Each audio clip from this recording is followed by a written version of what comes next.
What's up, you guys? It's Jonno. Welcome to another episode of Pokemon Scarlet and Violet. Today, I want to show you how you can get any Mass Outbreak available in the game very easily. Everybody's been a little bit confused on how this works, and we finally got a decent method to get exactly which Outbreak you're looking for. So I am going to be targeting a Dragonair Outbreak, and I have a very good method for getting it to spawn. It's going to take me about 10 minutes to get this to spawn. Now, it took me about 4 hours to get Lechonk to spawn. That's because I didn't know this trick right here, so we have learned collectively as the Pokemon community, and I'm going to tell you all the secrets right now. So the first thing you need to do is check out the habitat for the Pokemon that you are hunting. Go and look at the Pokedex, hit the plus button on their Pokedex entry, and it will show you the habitat. That is the area where you want to go and place your trainer. Once you're in that area, you get a higher chance to get the outbreaks for that area. So that's why we're going to head over to the Casaroya Lake. That's where Dragonair is most likely to spawn because that is its habitat. We're going to fly there and then start date skipping and going forward by date. Now, the second thing you need to make sure you do is check on the available Pokemon. This is over at Cerebi.net. This is every available Pokemon that can spawn in a Mass Outbreak. You don't want to be hunting for a Mass Outbreak of a Pokemon that can't even spawn in a Mass Outbreak. That would be terrible, right? You're just going to be wasting your time. So obviously, you're not going to be able to get certain Mass Outbreaks like some fully evolved Pokemon, although you can get some fully evolved Pokemon, but you're not going to be able to get a Garchomp, for example. There's just certain Mass Outbreaks that are not going to spawn, so this list is a fantastic list. Obviously, this is Cerebi.net. If you've never been there, you should check it out. It's a very valuable resource. All I did to get this list was Google Cerebi Outbreak list, and it came right up as the first result. So it should be very easy for you to find this list, or you can just come back to this video and watch me scroll through the entire list for you, which I did go from top to bottom just in case there's anybody out there that just can't find Cerebi or doesn't understand how to use Google search. So there you go, you guys. That's the entire list of all the Pokemon that are able to spawn in Mass Outbreaks, courtesy of Cerebi.net, a really great resource, and I recommend to follow them on Twitter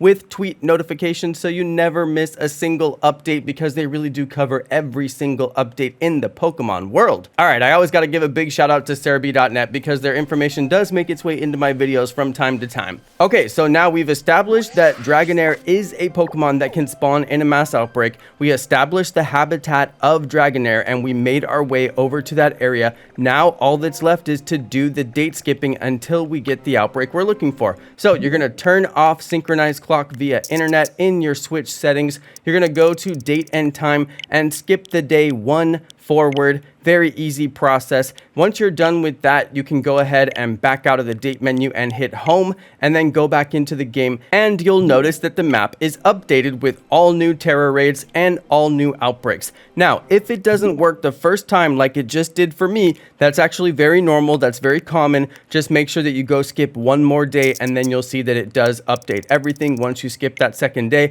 I don't know why that happens. It does happen to me from time to time. Usually on my first date skip of the day, it happens to me, and then I skip another day and it works every time after that. So that's my experience. You may have the same experience or you might not. Let me know down in the comments, but that is the quick and easy way of date skipping. Also, it's worth noting that you don't really need to change the month. You could actually even go backwards days and it would still work. So you don't have to keep on skipping. If you get to December 31st, 2022, you don't have to go to January 1st, 2023. You can just go back to December 1st and it does the exact same thing. It wasn't like that in Sword and Shield, but it is like that in Scarlet and Violet. So you could even date skip backwards if you felt like it. As long as you change the day, it actually will work. And you just keep on doing that until you get the outbreak that you're seeking. Now, there's a couple mistakes that some people make, and I want to point out those mistakes because it'll save you a lot of time. First off, don't go looking all around all over the map. You'll notice that I'm just staying in this area. That makes it much quicker to find the outbreak that you're looking for because we know that Dragonair cannot spawn in those other areas.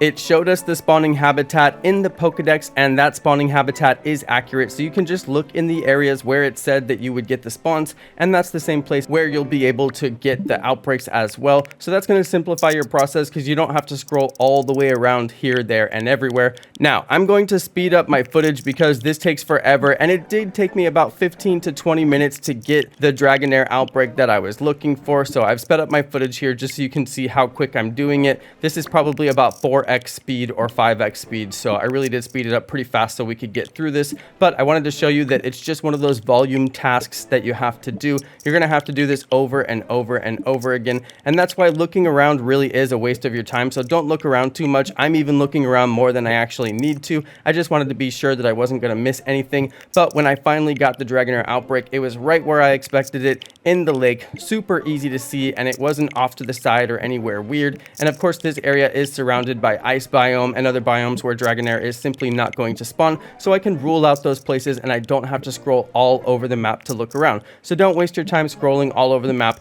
unless it's one of those weird Pokemon that does have habitat in multiple different places that are spread out. You might have to scroll around in that case, but for most Pokemon, they're just going to be in the one area, especially water Pokemon. So here we go, you guys. I got my Dragonair outbreak. This is a really great tip, and I gotta give a shout out to the Philly Beats You channel. That's where I actually saw the first video talking about this. A bunch of people told me about this in my live chat, but I hadn't seen anybody who really explained the whole process, and Philly Beats is the first place where I saw a really good explanation of how this works, why this works, and how to get it to happen in your game. So there we go, you guys. We got the Dragonair outbreak. It didn't take that long, and the real trick was going to the habitat where Dragonair spawns and then eventually getting the Dragonair while I'm date skipping there.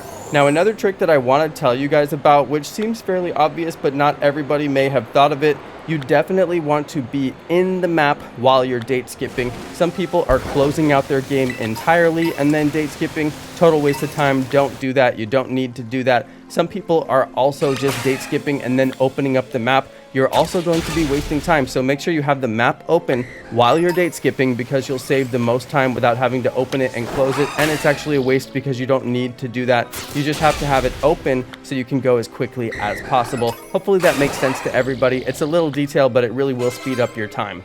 All right, everybody, so we made it to the Dragonair Mass Outbreak. I was able to get a shiny off of this. I would encourage you to watch my shiny Dragonair video. It was actually really cool, and I failed the shiny a couple of different times before I was able to secure it.